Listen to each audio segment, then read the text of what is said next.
It's so good to see you guys again.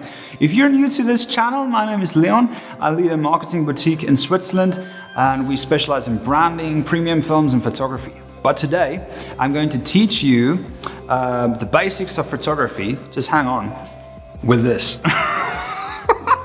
Plexiglass and a piece of toilet paper. There we go. Okay, so first things first. You need to know that in order to take a good photo, you need good light.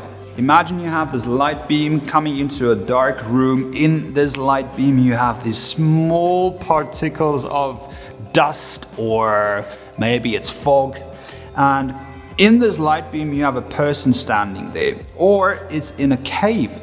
The light beam comes in a cave and just like highlights a part of the room. You see the picture? It's really beautiful.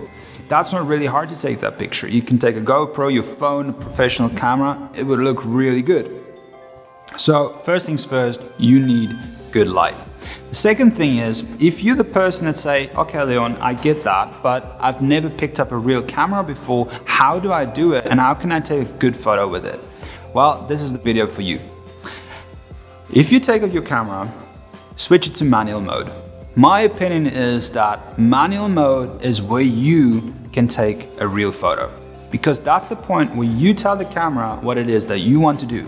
Where you have a picture in your head and you manipulate the camera to get to that point where you get to the picture that you really want. Until today, I get confused by the terminologies like Aperture, FStop, and ISO, these three things, right?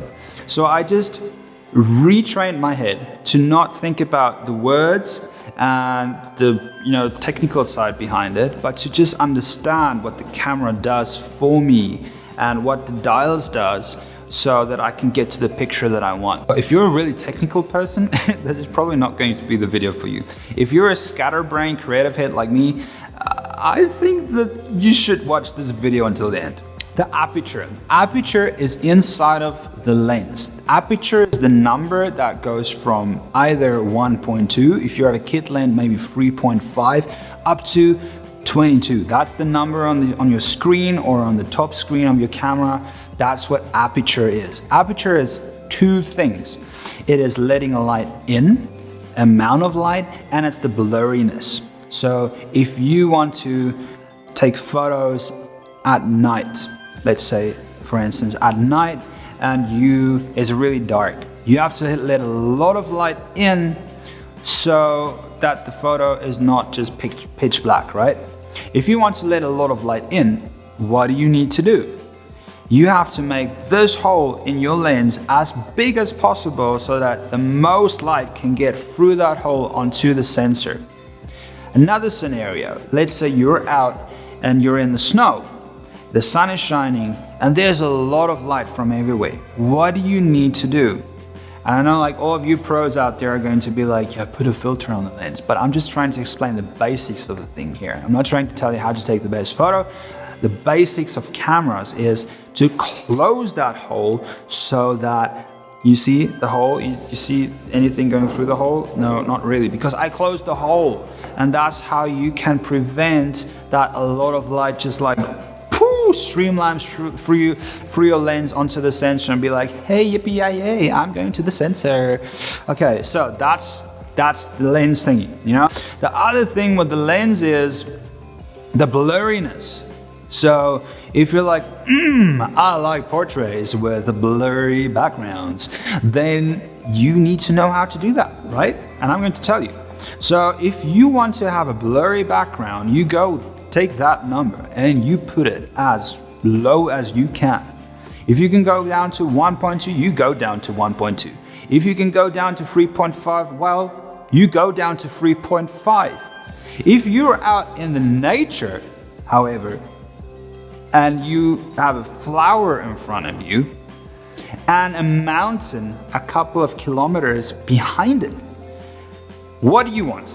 You make the decision. Do you want to have that moment where you have the flower in focus and everything else blurry? Well, you know what to do now. If you, however, want to take a photo of the flower and the mountain back in, where it is, everything in focus, what do you need to do? You have to take that number up again.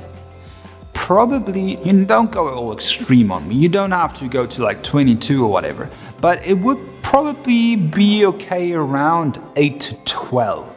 All right, so that's the lens. That's the two things that you need to know that the lens can do for you.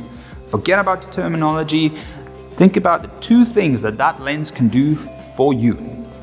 Okay, after the lens, then we have a thing that we call FStop. What is it and what does it do for you? What FStop does is this. It lets light on my face or not light on my face. You can let your camera do two things with this. You can let it open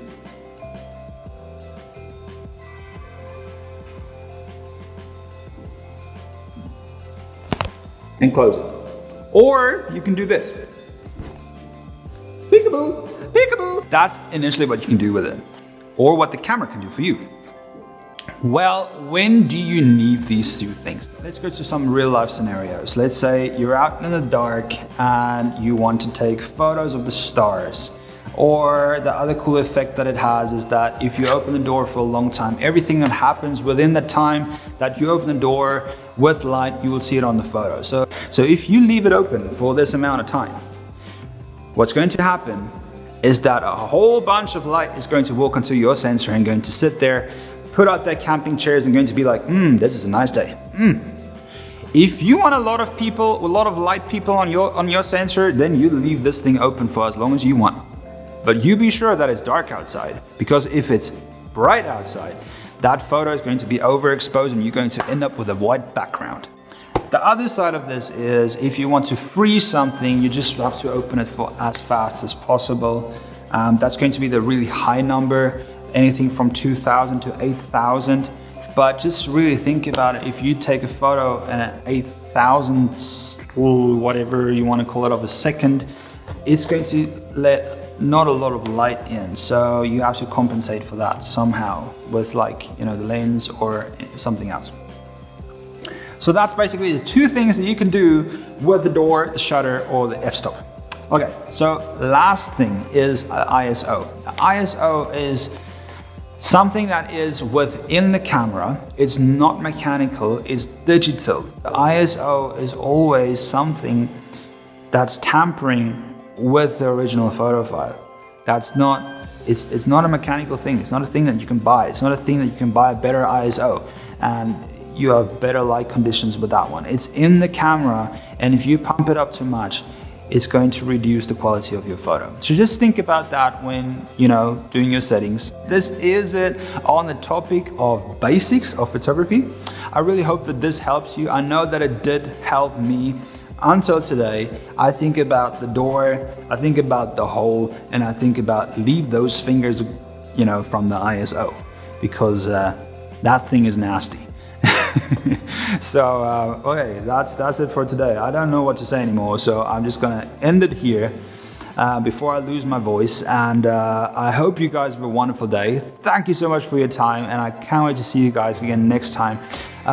If you guys want to, you can subscribe down here in the bottom. We upload on a weekly basis, and if you want to see more about my silliness and learning more about photography, having a consistent style throughout your designs, your filmmaking, your photography, then this is probably the place to be for you. And yeah, I would just love to spend some more time with you next time when I'm here. So see you guys again next time, and au revoir, they would say in France, I think. And that's all I can say. All right, cheerio, bye.